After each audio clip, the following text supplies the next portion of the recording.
ada klaster gini, klaster ini. Antum lihat selalu dibikin maketnya itu yang di depan itu rumah besar-besar. Nggak ada rumah kecil di depan. Di mana rumah yang kecil? Paling ujung, dan dibikin tempat ini tertutup, jamaah.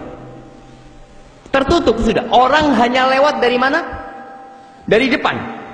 Jadi orang miskin yang rumahnya di belakang itu tiap hari ngelewatin rumahnya orang kaya. Tidak pernah lewat rumahnya orang yang lebih miskin dari dia. Karena dia sudah rumah terakhir. Belakang perkampungan nggak bisa dia ke perkampungan.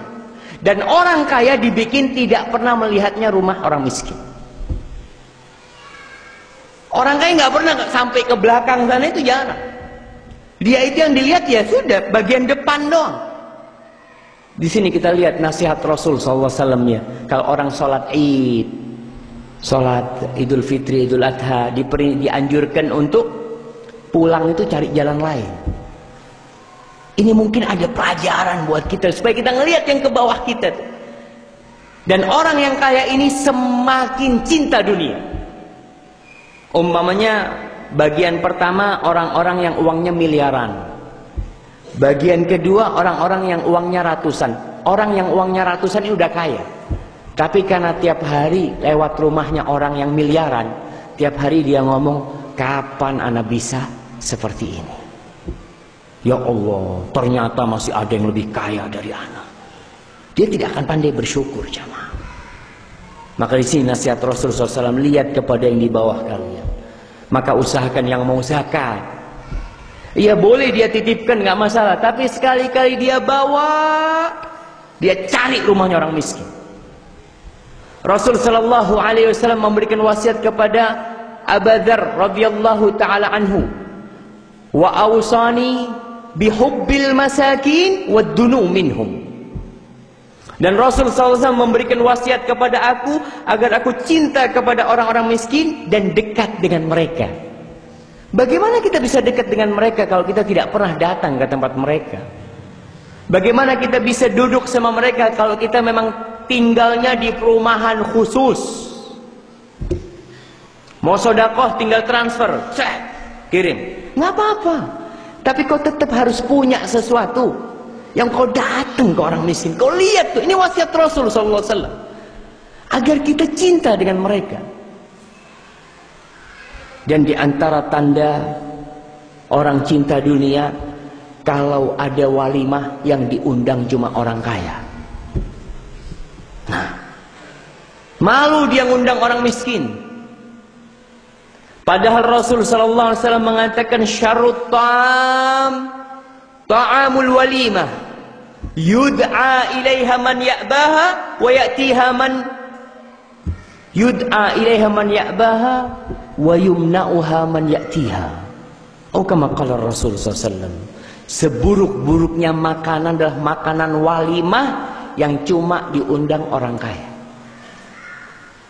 Antum orang kaya kalau ngadakan acara apa orang miskin diundang, jemaah? Wallahu a'lam. Sebagian mungkin diundang yang sudah ngaji. Tapi yang belum ngaji mungkin ya acaranya laki perempuan campur. Kemudian dengan hiburan-hiburan yang dibenci oleh Allah Subhanahu wa taala. Ini tanda-tanda kecintaan kepada dunia. Maka kalau kita lihat kita nggak mau kumpul sama orang miskin, nggak mau ngundang orang miskin, umpamanya, subhanallah, jangan-jangan kita termasuk sudah keracunan sama penyakit hubbud dunia ini. Kemudian yang selanjutnya tanda cinta kepada dunia, sering ngobrolin tentang dunia.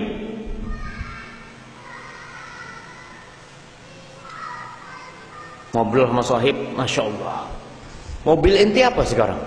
Mobil. Oh, sekarang ada mobil keluaran baru. Mobil ini masya Allah, pintunya itu bukanya ke atas. Oh, masya Allah. Yang satu ngobrol, ana baru beli knalpot mobil ana. Berapa knalpotnya? Ya nggak mahal sih, 175 juta. Knalpotnya mobil ya mah. Ana pernah ketemu orang ngobrol ini beli knalpot mobil 175 juta. Allahu Akbar. Itu orang yang diomongin di majelis-majelisnya itu hanya tentang dunia. Padahal kita tahu majelis yang tidak ada zikrullah di sana itu majelis yang penuh dengan keburukan. Maka kita pun harus lihat. Kalau obrolan kita masalah HP, Masya Allah, nanti pakai HP apa sekarang? Masya Allah. Berapa? Harga barunya berapa? Bekasnya? Masya Allah. Oh iya. Terus masalah ini, pokoknya masalah rumah, macam-macam. Ini tanda-tanda kita udah cinta dunia, jemaah. Padahal kita tahu kalau itu bakal kita tinggalkan. Coba ketika ngobrol dunia sama orang yang cinta dunia, ngomong, Pak, sampean kalau mati kira-kira rumahnya buat siapa? Wih, jangan ngomong masalah mati lah. Iya, dia nggak mau itu. Karena memang dibikin kehidupan kita ini sekarang disetting sama, ya sama, wallahu alam, iblis termasuk yang nyeting juga, mungkin dia ikut serta bagaimana menyesatkan manusia. Bagaimana orang itu cinta dunia. Salah satu buktinya, kuburan-kuburan di tengah kota itu dihilangkan, digusur. Nggak tahu di sini, tapi di Jember, Masya Allah, dulu kita itu ada pertigaan, setiap lewat sana kita takut, soalnya lewat kuburan. Akhirnya diganti jadi bioskop, jemaah. Iya, jadi bioskop. Tapi bukan bioskop yang mahal, karena di kampung ya. Misbar, gerimis bubar, yang dulu. Iya, misbar itu, yang nggak ada atapnya itu. Tapi anak subhanallah, kita waktu dulu belum ngerti kan, kesana ngelihat, ngomong sama teman-teman, iki bekas kuburan ini, jemaah. Iya. Orang kalau ngelihat kuburan, mau tidak mau ada perasaan, ya Allah, bapakku dikubur di sana. Ini mobil dulu punya bapakku. Ketika sama sahibnya lihat itu kuburan bapakku, ya Allah, dia akan ingat mati. Maka kenapa Rasulullah SAW menyuruh kita ziarah kubur? Untuk ingat akhirat, supaya kecintaan kepada dunia ini berkurang lah paling tidak. Tapi dibikin orang tidak melihat kuburan. Ini di beberapa tempat tentunya, tidak di semua tempat. Tergantung siapa yang nata kota itu. Di Lumajang, anak pada waktu itu hadir walimah di hotel nih, jemaah. Hotel, kafe, apa macam-macam sudah. Tapi acaranya siang, di ruang pertemuannya nggak ada apa-apa. Malamnya anak lewat sana, anak kok rame banget tempat ini. Ustaz, ini yang tadi siang. Di depan hotel ini ada tembok besar, bagus banget, pagar. Anak mau pagar apa ini katanya? Pagar kuburan, Ustaz. Jadi hotel ini di depan kuburan. Supaya orang itu mau ke hotel ini, kuburan itu dikasih pagar yang tinggi dan di model bagus, sehingga orang tidak tahu di balik tembok itu kuburan. Coba orang mau ke kafe, depannya kuburan, jemaah. Allahu Akbar, nak masjid aja, jemaah. Dia ingat mati. Tapi karena dibikin indah, akhirnya dia jadi nggak ingat dengan yang namanya akhirat. Kemudian termasuk tanda orang cinta dunia, berlebih-lebihan memanjakan jiwa kita dengan dunia ini. Terlalu berlebih-lebihan dengan bermewah-mewahan. Ya. Rasul Sallallahu Alaihi Wasallam dalam hadis yang diriwayatkan oleh Baihaqi, beliau mengatakan, iyyaka wat-tana'um, fa inna ibadallahi laysu bil mutanaimin. Kata Nabi, kau itu hati-hati, hindarilah selalu bersenang-senang, ya. Nggak mari-mari, makan enak, baju bagus terus, mobil bagus, ini terus, pokoknya bermewah-mewahan dengan dunia. Kenapa? Karena kata Rasulullah SAW, sesungguhnya hamba-hamba Allah yang sebenarnya itu laisu bil mutanaimin. Mereka itu bukan orang yang hidupnya terus-terusan enak-enakan, enggak. Sekali-kali perlu dia bersusah-susah. Bahkan Nabi SAW mengatakan, al-badadatu minal iman. Al-badadah itu artinya sekali-kali pakai baju yang nggak bagus, makannya nggak enak. Orang yang biasa pakai mobil mewah macam-macam, sekali-kali naik bis kota, itu masuk badadah. Kita nunjukkan, ya Allah, betapa besarnya nikmat yang Allah berikan kepadaku. Sekali-kali umpamanya naik becak. Kan ada orang, oh becak ada, kendaraan orang-orang miskin. Sekali-kali antum naik becak. Untuk membuat jiwa kita ini tidak terlalu cinta kepada dunia, dan tidak membuat kita sombong juga. Coba antum selalu pakai sandal bagus, sepatu bagus. Orang ini kadang-kala kan dinilai dari penampilan. Dilihat bajunya merek sudah di depan kan, 3,5 juta, Masya Allah. Sapiro, dilihat sarungnya, Masya Allah, ini sarung Ustaz, harganya ya di atas 4 lah. Ana pernah tanya sarung jemaah, ana lihat Masya Allah bagus banget sarung itu. Berapa Pak? 4 juta. Allahu Akbar, wis mudun 4 juta bisa beli kambing 2 jemaah. Ini buat sarung dong. Tapi itu ada orang yang memang dari penampilan, sandalnya dilihat, oh Masya Allah, sandalnya merek ini. Jamnya ini 1,5 M. Antum pernah ngelihat jam 1,5 M? Masya Allah. Belum pernah, sama mana belum pernah ya mak. Tapi kadang-kala kita kalau lagi umroh bawa rombongan, itu kelebihan Ustadz, umrohnya gratis terus ya mak. Makanya sebagian pahala umrohnya Ustadz itu diambil sama travelnya. Karena yang bayari itu jamaahnya yang bayari. Kita lihat ada toko jam, anak-anak melihat, Masya Allah, berapa? 50.000 real. Allahu Akbar. Ana beli jam 20 real, ini 50.000 real. Kita lihat, subhanallah. Makanya orang yang seperti ini biasa pakai kemewahan, sekali-kali dia pakai yang murah. Sekali-kali dia pakai. Itu kata Rasul SAW, al-badadatu minal iman. Meninggalkan kemewahan itu termasuk dari keimanan. Sekali-kali kita lakukan itu. Bukan kita ini yang menunjukkan kemiskinan terus, enggak boleh juga. Kau orang kaya, tunjukkan Allah memberikan nikmat kepadamu, enggak apa-apa. Tapi jangan terus-terusan, jangan berlebih-lebihan lah dalam hal itu. Sekali-kali kau punya kegiatan-kegiatan yang menunjukkan kau itu bukan budak dunia. Karena Rasul SAW mengatakan ta'isa abdud dinar, celaka tuh hambanya uang. Abdul dirham, Abdul khamisah, ya pokoknya tentang dunia, tentang harta yang dia cari. Kalau dikasih in utiya radhi wa in lam yu'ta sakhit.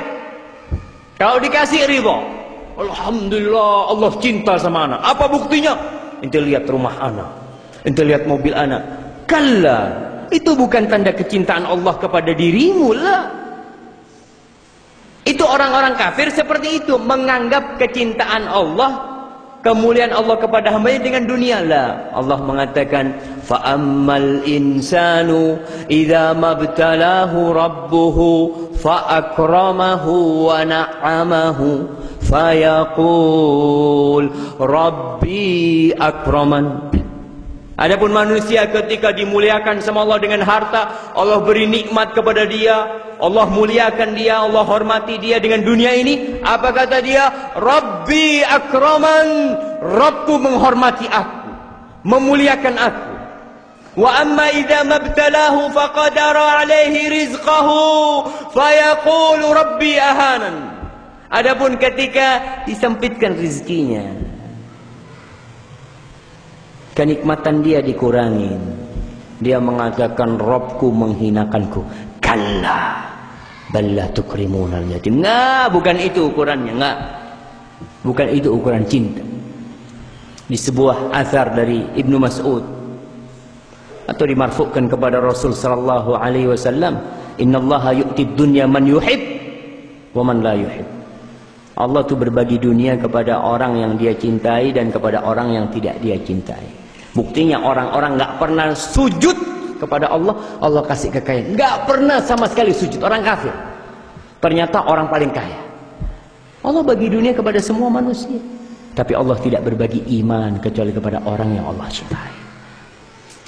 Para jamaah rahimakumullah, maka usahakan kita ini jangan berlebih-lebihan. Kalau antum sudah keinginannya pakai sepatu paling mahal, keinginannya pakai mobil yang mewah. Ini ada orang-orang seperti itu. Sampai ada cerita nih. Orang punya mobil beli 22 juta. Tapi rumahnya lumayan bagus karena dipinjemin rumahnya.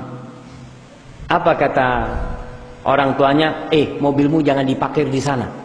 Gak cocok sama rumahnya. Iya, maksudnya mobil 20 juta, rumahnya bagus itu kan. Mobil sudah dempulan sana sini. Enggak. Kalau parkir di tempat yang jauh aja. Subhanallah. Hada hubbud dunya. Ma'asyiral muslimin rahimakumullah. Rasul sallallahu alaihi wasallam bersabda dalam hadis riwayat Tirmidzi, "Innama yakfika min jam'il mal khadimun wa markabun fi sabilillah." Kata Nabi alaihi salatu wasallam, cukup engkau mengumpulkan dari dunia ini, engkau punya pembantu dan engkau punya kendaraan untuk berjihad di jalan Allah Subhanahu wa taala. Cukup. Lebihnya sedekahkan di jalan Allah. Ini bukan berarti ada orang yang takut uangnya bau, basi.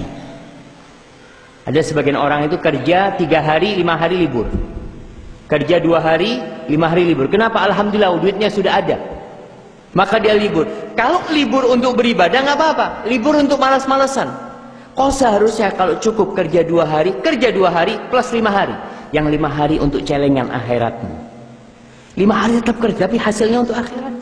Itu yang seharusnya kita pikirkan. Baik, barakallahu fikum. Itu tentang serigala yang pertama. Hubbul mal. Tentang al-hiris. Kerakusan untuk mengumpulkan harta. Yang kedua adalah cinta kepemimpinan. Cinta kedudukan. Cinta ketersohoran. Dan ini termasuk syahwah khafiyah. Syahwat yang tersembunyi, yang susah terdeteksi.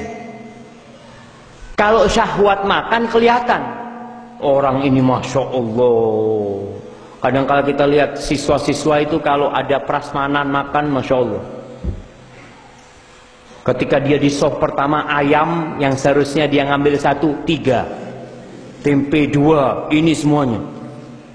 Di belakang padahal 10 orang belum dapat. Yang pertama dapat karomah dari Allah. Yang satu seperti itu. Ini nampak syahwat dia terhadap makanan. Ada orang yang makan mungkin kelihatan dari tubuhnya. Oh, itu badannya orang yang suka makan kelihatan. Tapi kalau cinta kepada kepemimpinan ini nggak kelihatan di tubuhnya. Kadang-kala sudah kakek-kakek, sudah tua renta, tapi kecintaan dia kepada kedudukan itu masya Allah, rebutan kedudukan. Kadang-kala anak berpikir ya Allah, ini orang sudah tua, sudah di atas 60 tahun. Kata Rasul sallallahu alaihi wasallam, "A'maru ummati baina 60 wa 70 wa aqalluhum man yajuzu dzalik." Kata Nabi alaihi salatu wasallam, umur umatku antara 60 sampai 70. Sedikit yang lewat dari situ tuh sedikit, kata Rasulullah. Ini orang sudah 70 masih ribut dengan kekuasaan. Dan inilah yang disebut sama Rasulullah SAW, merusak agama orang, kecintaan kepada kepemimpinan, kepada popularitas. Itu merusak agama seseorang lebih dari bahaya 2 ekor serigala lapar dalam merusak kambing-kambing dalam kandang itu. Sufyan Ats-Tsauri mengatakan rahimahullahu taala, "Ma ra'aitu zuhdan fi syai'in aqallu minhu fir ri'asah." Aku tidak melihat kezuhudan dalam sesuatu yang lebih sedikit, lebih minim adanya orang yang zuhud di sana daripada kezuhudan kepada kedudukan, kepemimpinan. Tara rajul, kau lihat orang itu yazhad fil mat'am wal mashrab wal mal wal thiyab, dia zuhud dalam urusan makanan. Kalau makan sedikit, masya Allah, antum lihat, masya Allah, fulan nggak tamak, nggak rakus, iya. Minum, masya Allah, yang lain pada minum minuman yang mahal, dia cuma minum teh, nggak pakai gula lagi. Zuhud kelihatannya. Pakaian, mungkin dari sisi pakaian dia pakaian biasa-biasa aja. Kemudian dalam harta juga dia tidak menampakkan. Tapi dia itu fa innu zi'ar ri'asah tahama 'alaiha wa'ada. Tapi kalau sudah kedudukan dia yang sedang mau diambil, wah, kayak macan dia sudah. Dia akan memusuhi, dia akan siap perang. Dan ini tidak hanya berlaku dalam urusan dunia, dalam urusan agama pun seperti itu. Banyak orang-orang yang perpecahan di antara yayasan-yayasan Islam ini gara-gara apa? Gara-gara kedudukan. Gara-gara fulan pendapatnya tidak didengar, bikin yayasan tandingan. Seperti itu terjadi. Gara-gara diturunkan dari direktur, akhirnya dia keluar dan meninggalkan tempat itu. Ini tentang urusan kepemimpinan, bahaya banget jemaah. Ma'asyiral muslimin rahimakumullah. Sufyan pernah menulis surat kepada temannya Abbad bin Abbad. Dia mengatakan, iyyaka wa hubbar ri'asah. Kau hati-hati dengan kecintaan kepada kepemimpinan.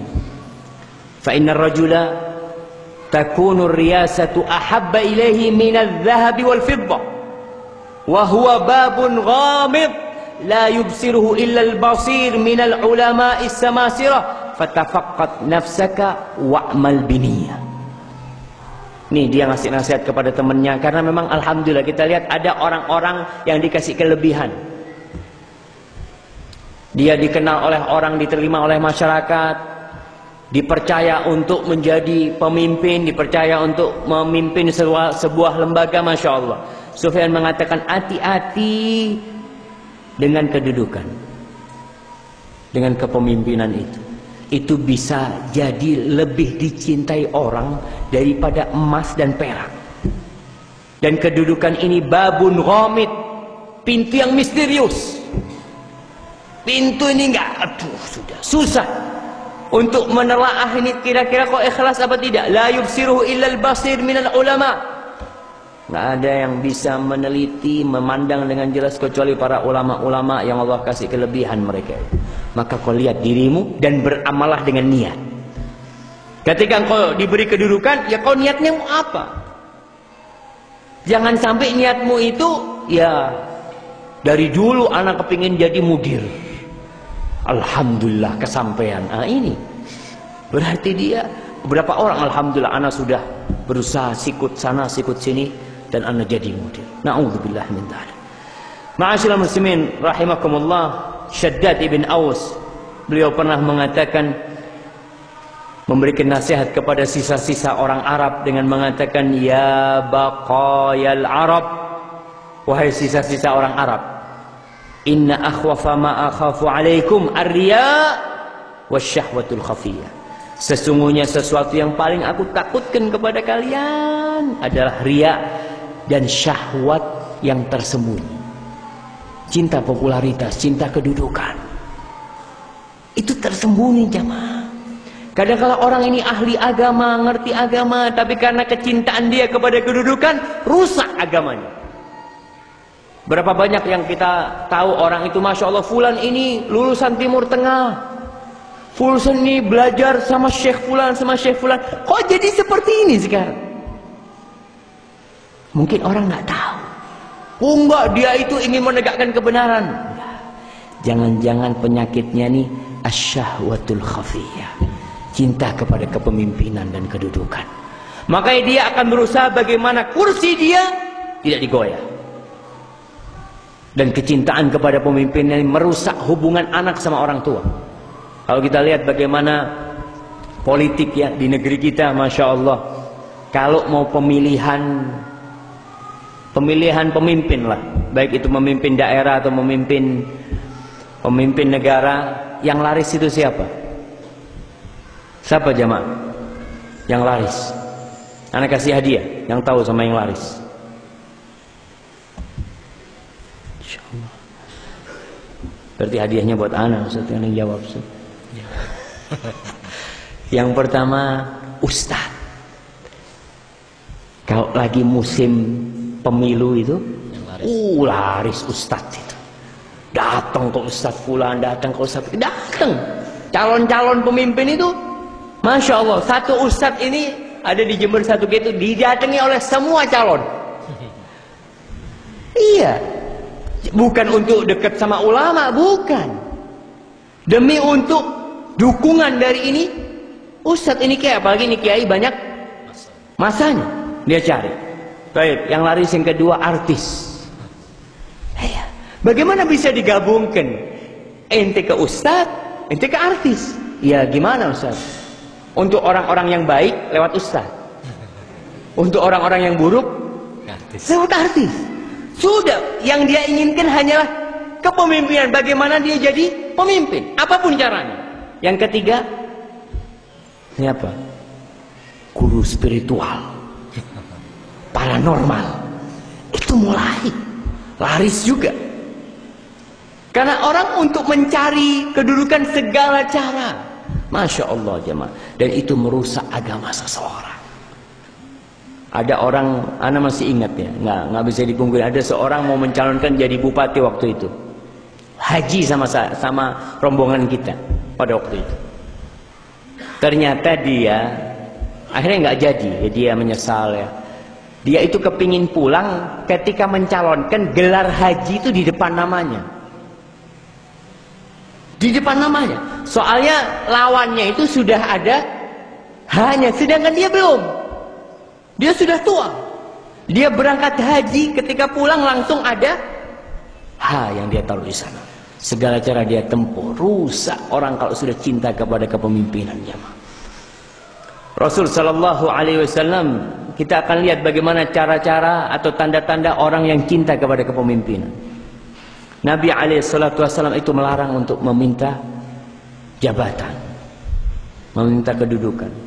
Baik, yang pertama, tanda-tanda orang yang cinta kepada ketenaran, cinta kepada kepemimpinan, ya, dia ingin di atas, dia ingin dibukain pintu ketika datang, dia ingin dipasangkan karpet merah tatkala dia berkunjung, ya. Yang pertama, dia itu iri dan dengki, sama dengan yang tadi urusan dunia. Karena ini salah satu bagian dari dunia. Al-Fudail bin Iyad mengatakan, "Ma min ahadin ahabba ri'asah illa hasad wa bagha wa tatabba'a uyuban nas wa kariha an yudhkara ahadun bi khair." Ada 4 hal disebutkan oleh Fudail bin Iyad. Tidaklah seorang yang cinta dengan kedudukan, dengan popularitas, dengan kepemimpinan, kecuali dia itu akan hasud dan akan berbuat zalim dan akan mencari-cari kekurangan orang lain. Dan antum lihat mesti, kalau ada ribut 2 pemimpin yang mencalonkan diri, ada black kampanye hitam, dicari-cari, kenapa? Karena sudah kepingin dia yang duduk di sana. Ini semuanya terjadi. Yang isu ini, isu itu akan dibongkar. Karena dia hasud, dia zalim, dan dia akan mencari kekurangan orang lain. Wa kariha ayyudhkara ahadun bi khair. Nih antum lihat diri antum. Dan dia nggak suka kalau orang lain disebut kebaikannya. Umpamanya lagi duduk nih, lagi kumpul di sini, Masya Allah, kau kenal sama fulan, fulan itu orangnya baik, orangnya gini gitu. Kita pas sakit hati, berarti kita sakit. Karena itu tanda orang cinta dengan kedudukan. Di majelis itu dia ingin yang disebutkan hanya tentang dirinya. Umpamanya ini di kalangan ustadz, karena kita bicara di pondok nih. Ada orang mengatakan, Masya Allah, Ustaz fulan itu baik, gini-gini, mati disebutkan kebaikan Ustaz fulan. Dia ada perubahan di wajahnya. Jangan dia, kita merasa nggak nyaman, ada penyakit. Berarti kita harus segera obatin tuh penyakit. Kalau tidak, bahaya. Kita akan mencari kekurangan orang lain. Kalau orang lain ini berbuat salah, Ustaz teman kita berbuat salah, kita langsung sebutkan kesalahan dia. Ini salah satu tanda cinta kepada kepemimpinan. Baik. Kemudian yang kedua, tanda, bukan yang kedua, jam yang keberapa?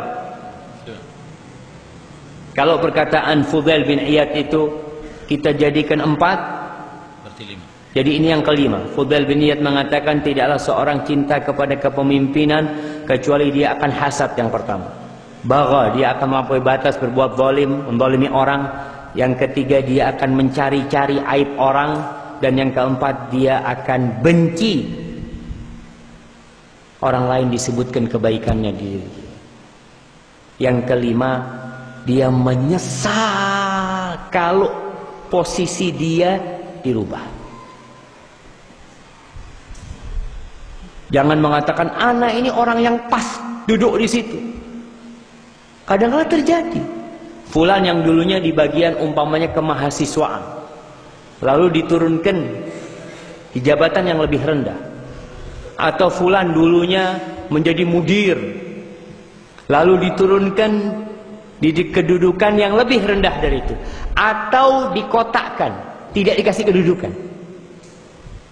Ada orang yang seperti itu. Mungkin dia karena ada masalah, akhirnya nih orang ditaruh di sebuah posisi yang sebenarnya tidak menjabat sesuatu, pokok ngantong.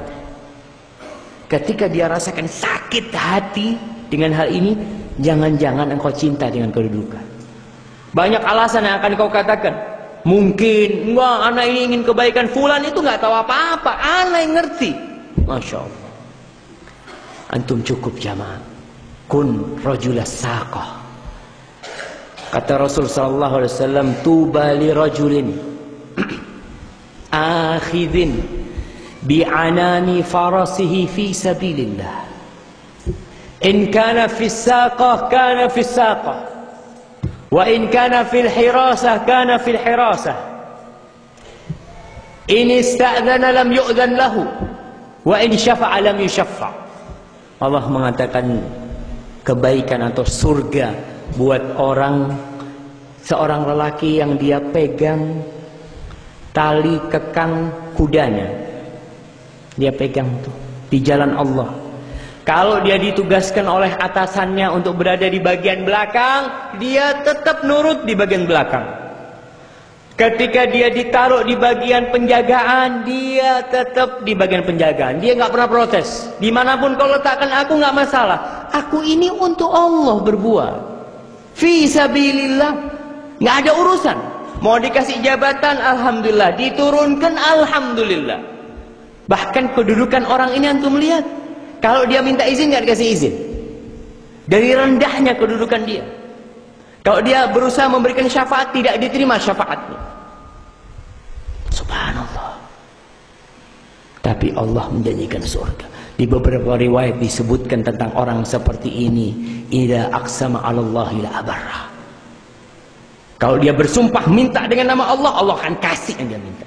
Dia minta dunia nggak dikasih, tapi minta sama Allah, Allah kasih.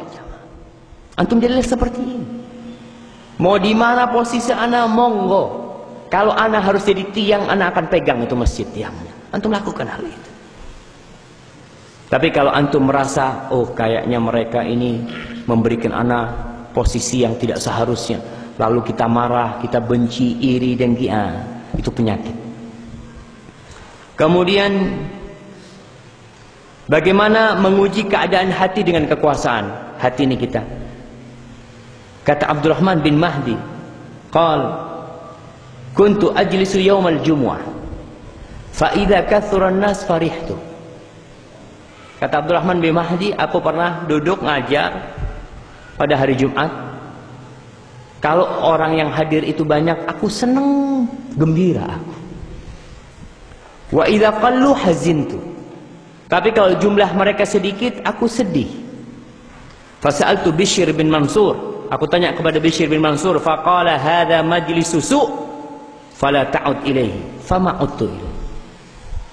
Maka dikatakan kepada Abdurrahman bin Mahdi, ini majlis yang buruk, kau jangan balik ke sana lagi. Maka aku pun tidak balik ke sana, jamaah. Nih, kadang-kadang sebagian orang, Ustaz, anak ini senang ya kalau yang hadir banyak itu karena banyak yang dapat ilmu. Benar itu yang kau inginkan. Kalau sedikit yang hadir kan sedikit yang bisa menyampaikan ilmu itu. Itu bedanya tipis. Antara engkau ingin kebaikan buat orang-orang, antara kesedihan dengan jumlah yang sedikit gara-gara sedikit. Dan ketika ada pendatang baru, lihat hatimu. Kadangkala ana umpamanya biasa isi kajian yang hadir 100 di Jember. Tahu-tahu ada ustadz baru tinggal 10 orang. Masya Allah. Kemana nih orang-orang? Hadir tempatnya Ustadz Fulan. Allahu Akbar. Antum itu nggak tahu sama Ustadz Fulan ya. Ana kasih tahu. Fadhol sini. Masya Allah. Mulai ini.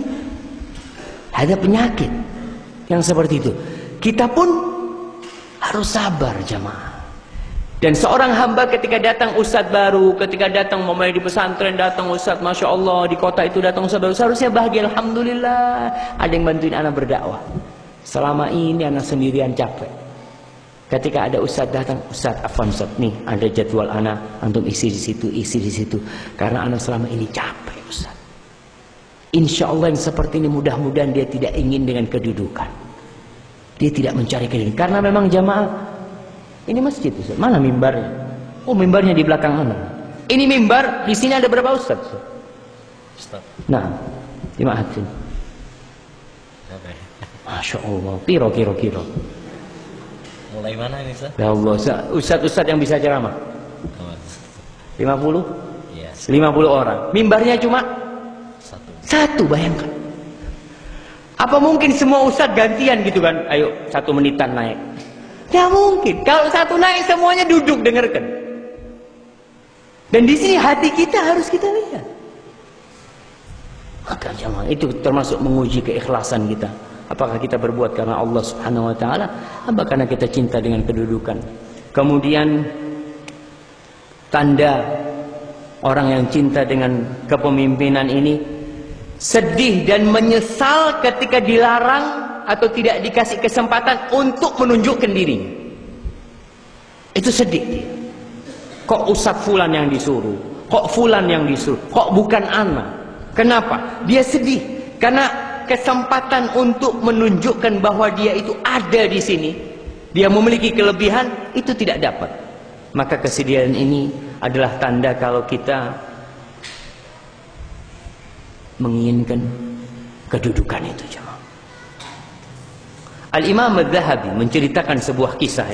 Kita ambil pelajaran dari kisah Al-Imam Al-Zahabi ketika dia menyebutkan dalam kitabnya Syiar A'lamin Nubala tentang Syekh Naisabur Abi Amr Ismail bin Nujaid. Dia katakan di antara kebaikan ini Syekh Abi Nujaid ini, anna syekhahu, bahwa gurunya dia Az-Zahid Abu Uthman Al-Hayri. Abu Uthman Al-Hayri ini suatu hari di majelisnya itu dia mengumumkan ingin mengumpulkan dana. Seperti kisahnya Abu Sa'ad ya, rahmatullahi rahmatan wasi'ah. Beliau begitu semangatnya untuk mengumpulkan dana untuk saudara-saudara kita yang berada di Suriah.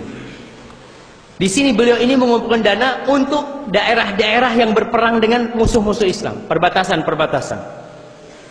Kemudian dia lihat orang-orang ternyata yang nyumbang sedikit, nggak banyak, dan terlambat mereka itu memberikan sumbangan. Akhirnya dia merasa sedih dan nangis.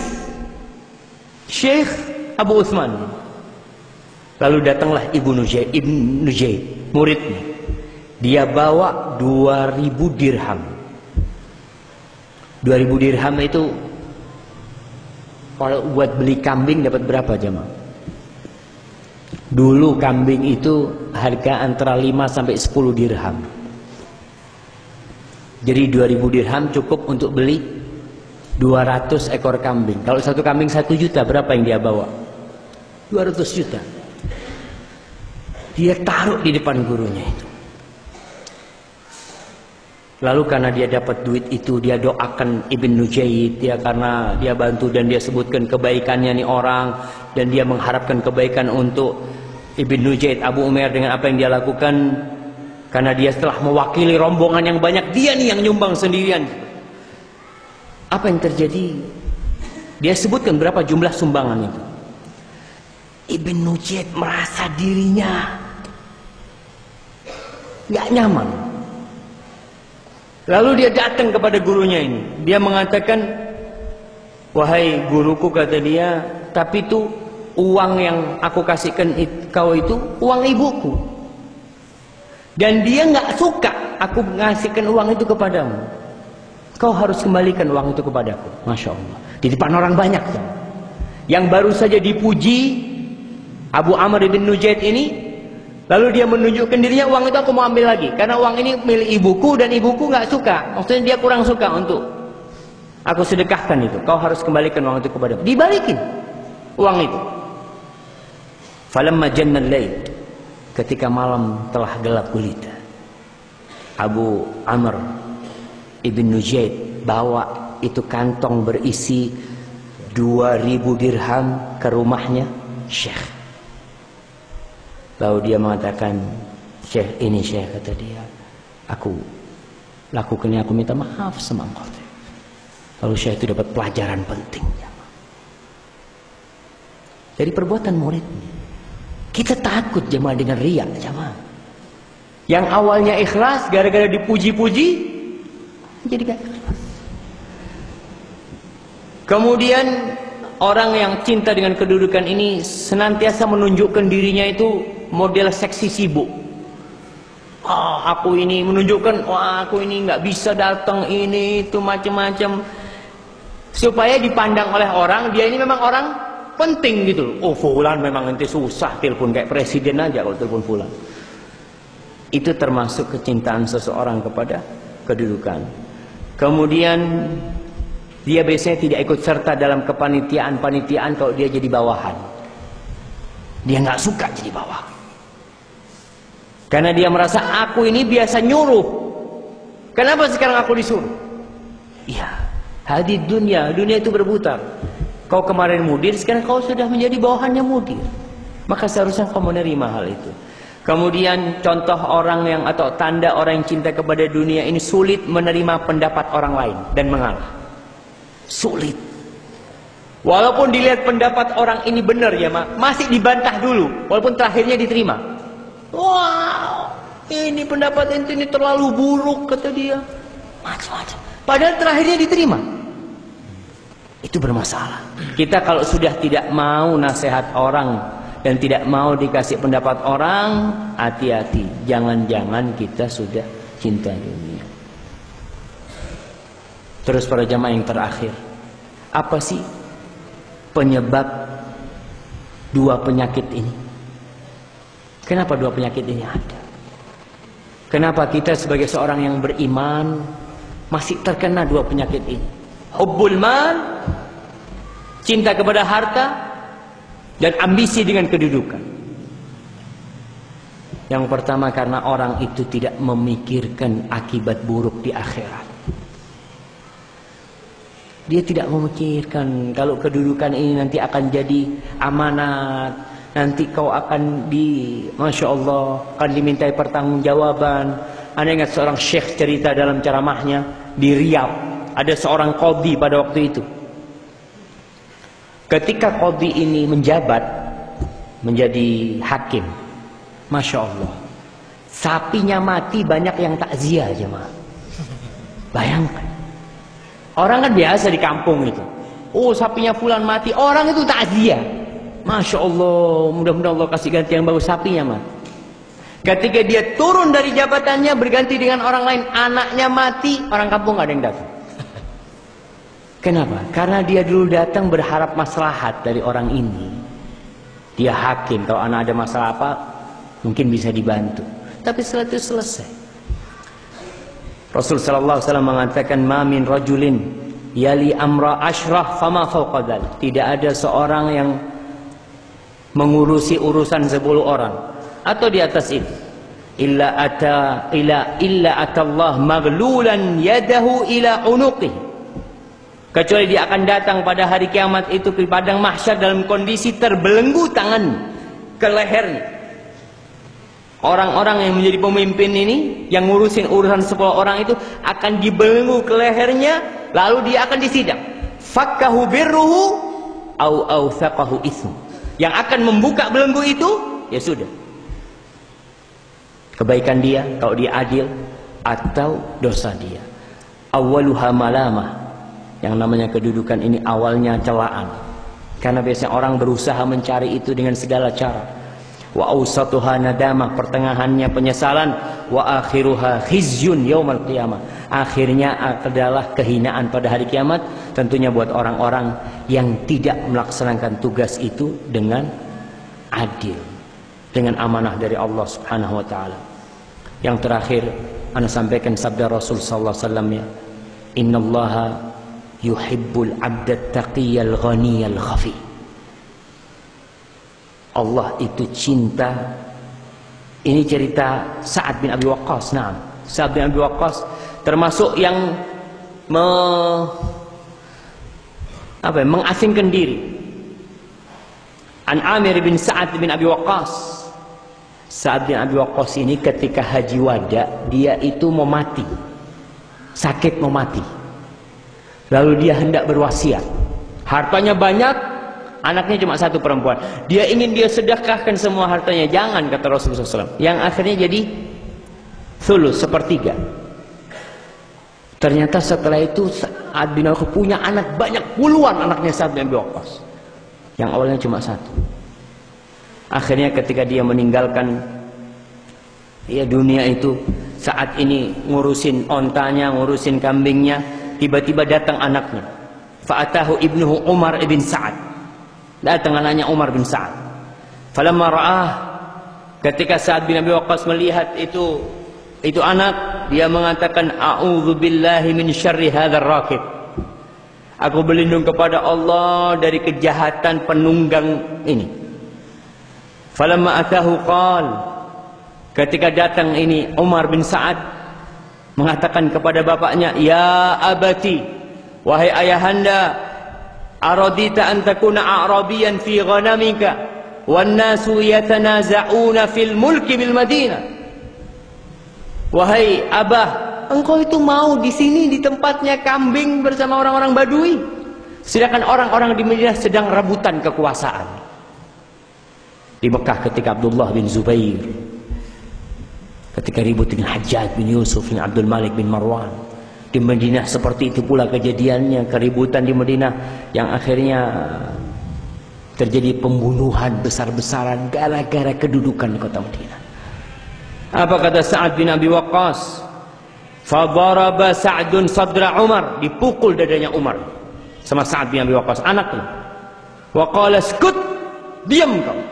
Fa inni sami'tu Rasulullah sallallahu alaihi wasallam, aku mendengar Rasul sallallahu alaihi wasallam bersabda, innallaha yuhibbul 'abdat taqiyal ghaniyal khafi.